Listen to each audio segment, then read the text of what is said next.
Welcome back, guys, to another video. Yay! Woo! Insert applause noise here. Yes. This week, we are going to be talking about kitchen safety and kitchen hacks when you are blind or visually impaired. Oop. So, let's get right into it. First step in kitchen safety, put the dishes away. Look at this girl. She's gonna drop it on her head. This is not kitchen safety. I don't know where it goes. I don't either. Because I swear it's bigger than one. I don't live here enough to know where it goes. Bam. This leads us to our first point, in your own kitchen.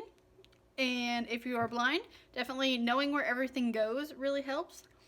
And just knowing your kitchen, being familiar with the kitchen, because I know every time I go into a new kitchen, I cry a little because I'm so confused. Kitchen hack. If you are in maybe a new kitchen or something, or if you've just moved into a new place, you can, if you don't know where everything is yet and you haven't gotten that memorized, you can use textile stickers or little tabs of some sort to mark like different, like where your cups are and where your bowls are and all that stuff. I've seen like, if you can find a way to like print out braille or like a little like stub I've seen, I don't know how to explain it, but you can use those to remember where everything is and just feel for it. Braille labels. Woo! Speaking of tactile markers, get somebody to help you mark your stove. So for this, because I can't read any of these or hardly see them, over here we have bake and it's marked with a tactile dot just to the left. I know that right here is the like start, or like I guess it's like a play button to the left, and then the stop, and then an up timer, down timer, and temperature. I don't use temperature. Timer on or off. I don't really use a stove timer, but then the other buttons obviously I don't need to know because I don't know where they are. Also know where things are in your fridge because this light is too bright. Even people, I feel like if you come to the fridge in the middle of the night, like feel this, where like it's dark out, the light is too bright. But anyways, know where things are in your fridge so you don't even have to look to get it. Don't ever put the knives in the sink, even if they're sighted people. I don't care. Don't put the knives in the sink where we cannot see them. So always know where your knives are. That's very important. So something I do as a visually impaired person is I've been known to bring my face very close, which also works because then I can like kind of see it and I don't have to feel so much. But I'm also notorious for feeling. So what I kind of do if I'm not looking is I find the end of my cucumber and I just try to trail it to the top and then go in a little bit and cut down. So like,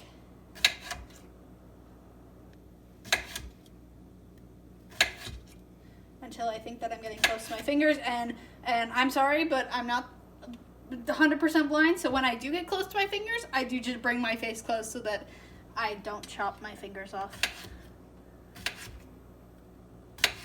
Yeet! One thing that you don't want to do is have a drawer, any drawer, look like this, because obviously when you can't see anything, it can be very hard to like find stuff. Like there's just stuff piled on top of each other and it doesn't really work. There's so many bags that all look the same. I know this is vanilla extract because of the bottle. Yeah. But otherwise. Yeah. All the bags, and like you don't even know what's in here maybe. No, not a clue. Tablespoon, teaspoon, half a teaspoon, quarter of a teaspoon. Memorization. Know your stuff. Or you can braille label it, same as we were talking earlier, labeling stuff so that you know what's what. Yeah.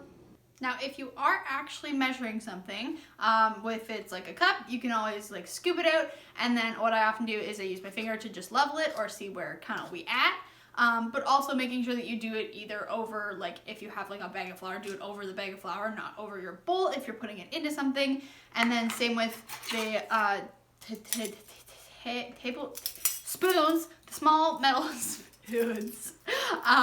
Making sure that you do it over something if you're pouring, like I often pour vanilla extract into one of these and I'm like, I just do it over something else so that when it drips out because I can't see, then it's not in my mix. Pouring a glass of water.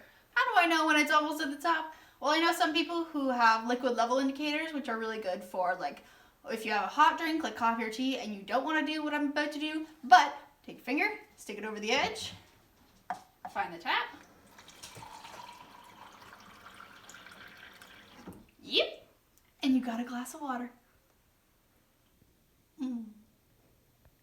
Now if I were to start pouring, I would make sure that I'm over the sink, and then I line up the two edges, and I'm pretty good at this. I don't really need to see to do this. It's pretty simple, but mic drop. One thing that I know works for a lot of like people who are completely blind is not the glass top stoves, which is what I have, but the coiled stoves, because it is more of a tactile thing, whereas this, I mean, obviously you'd never know where the elements are. I can kind of see the rings, but I also just kind of know 1, 2, 3, 4, 5, because again, familiarity with your kitchen.